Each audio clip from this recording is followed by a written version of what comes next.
بسم اللہ الرحمن الرحیم والصلاة والسلام علی رسول اللہ وعلی آلہ وصحبہ اجمعین۔ معزز ناظرین و سامعین کرام، السلام علیکم ورحمۃ اللہ وبرکاتہ۔ آج ہم مشہد مقدس میں حضرت امام علی رضا کے پہلو میں ایک تیموری یادگار بنام مسجد گورشاد کا مختصراً تذکرہ کریں گے۔ حضرت امام علی رضا علیہ الصلاۃ والسلام کے پہلو میں ایک نیک خاتون ملکہ گورشاد کی ایک نادر و تاریخی شاہکار مسجد گورشار آپ کے حرم کے جنوب میں واقع ہے، جو ایک پرشکو قدیم ترین اثر ہے۔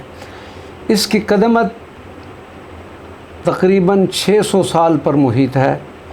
نہ صرف ایران بلکہ دنیا بھر کی نمایاں ترین مساجد میں اس مسجد کا شمار ہوتا ہے۔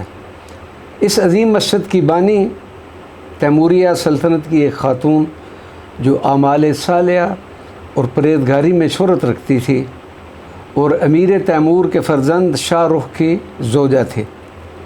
ملکہ گورشاد کے حکم پر 1418 عیسوی میں اس کی تعمیر شروع ہوئی اور اس تاریخی اثر کو اس وقت کے معروف ماہر تعمیرات قوام الدین شیرازی نے تعمیر کیا۔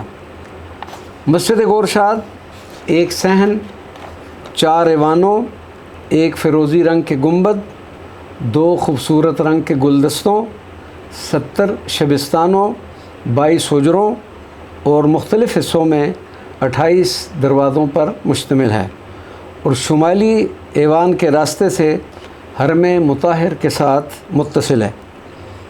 ایوان مقصورہ کی انتہا پر اور محراب کے پاس ایک نہایت ظریف لکڑی سے تعمیر کیا ہوا ایک منبر ہے، جس کی 14 سیڑھیاں ہیں۔ یہ خوبصورت منبر ناشپاتی اور اخروٹ کی لکڑی سے بنایا گیا ہے۔ یہ مسجد تاریخی قدمت، طرز تعمیر اور ہنری خوبصورتی کے لحاظ سے ایران کے اہم آثار میں سے ایک ہے۔ صفوی اور قاجاری ادوار میں اس مسجد میں تزئین و آرائش کا کام بھی کیا گیا۔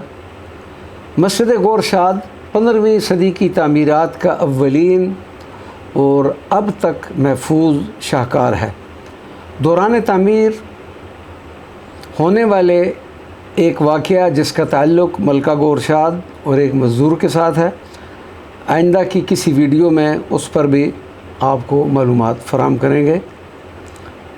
اللہ تبارک و تعالی اس مسجد کی بانیہ ملکہ گورشاد کی بخشش و مغفرت فرمائے اور اس کے درجات میں بلندی فرمائے اور اس صدقہ جاریہ کا ثواب اسے تا ابد ملتا رہے۔